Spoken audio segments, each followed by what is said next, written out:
P low Hamid.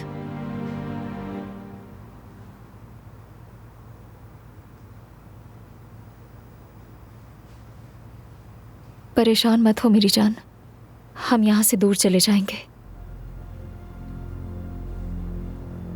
मैं, तुम और हमारे बच्चे।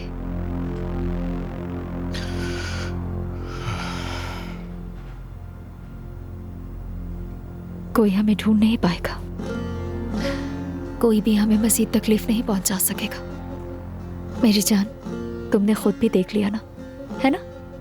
मेरे सिवा तुम्हारा यहाँ कोई भी नहीं है।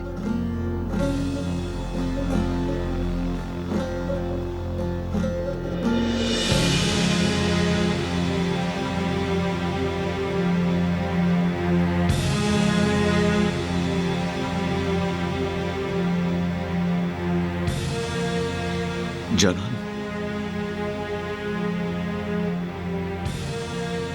तुम मुझे माफ कर दोगी क्या?